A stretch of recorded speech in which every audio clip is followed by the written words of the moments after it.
మొదటగా నాకు చదువు నేర్పినటువంటి నా గురువులందరికీ కూడా పాదాభివందనం. గురు బ్రహ్మ, గురు విష్ణు, గురుదేవో మహేశ్వర, గురు సాక్షాత్ పరబ్రహ్మ అన్నారు.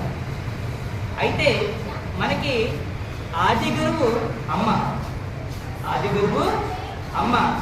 కానీ ఈ ప్రపంచం మొత్తం ఏం చెప్తుందంటే గురు బ్రహ్మ అంటే గురువే బ్రహ్మ, గురు విష్ణు గురువే విష్ణు, గురుదేవో మహేశ్వర గురువే మహేశ్వరుడు అని చెప్తుంది. సో అటువంటి గురువుని మనం ఈరోజు పూజించుకోవాల్సినటువంటి అవసరం ఎంతైనా ఉంది. ఎందుకు ఉంది అంటే ఈరోజు ఒక డాక్టర్ అనుకుంటాడు ఎక్కువ పేషెంట్స్ రావాలని, ఒక లాయర్ అనుకుంటాడు ఎక్కువ క్రిమినల్స్ రావాలనుకుంటాడు, అలాగే ఒక యాక్టర్ అనుకుంటాడు నాకు ప్రేక్షకులు ఎక్కువ కావాలని. కానీ నిస్వార్థంగా ఎటువంటి ఆపేక్ష లేకుండా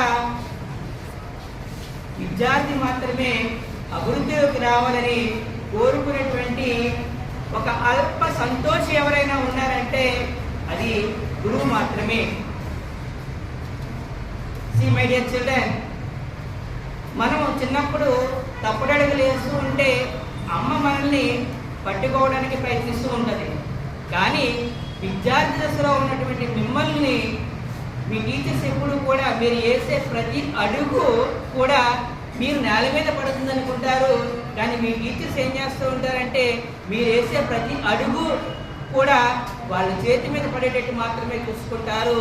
ఆ ప్రయత్నంలో భాగంగానే మిమ్మల్ని చిన్నగా మందలిస్తూ ఉంటారు, అంటే తిడుతూ ఉంటారు, కొడుతూ ఉంటారు. దానికి కారణం ఏంటంటే మీరు క్లాస్లో బిహేవ్ చేసేటువంటి బిహేవియర్ని బట్టి మీ యొక్క ఫ్యూచర్ అనేది డెవలప్ అవుతుంది. కాబట్టి మీరు ఎక్కడైనా తప్పుడడుగులు వేస్తారన్న భయంతో మాత్రమే, బాధతో మాత్రమే వాళ్ళు మిమ్మల్ని దండిస్తారు. కానీ మీ మీద కోపంతోనో లేకపోతే కక్షతోనో కార్పణ్యాలతోనో మిమ్మల్ని ఎవరిని కూడా దండించరు.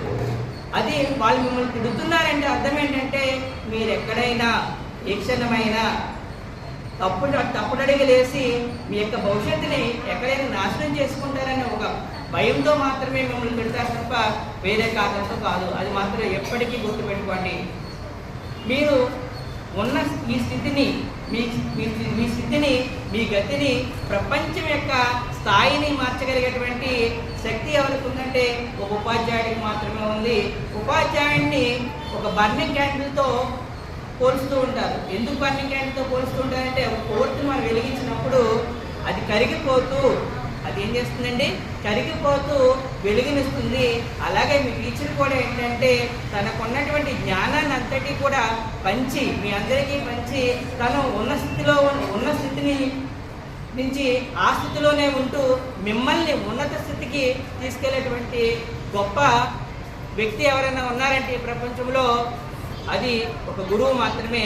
అటువంటి గురువులందరికీ కూడా మరొకసారి నేను మనసా వాచా కర్మణ త్రికరణ శుద్ధిగా పాదాభివందనాలు చేస్తున్నాను నేను కూడా. Thank you so much.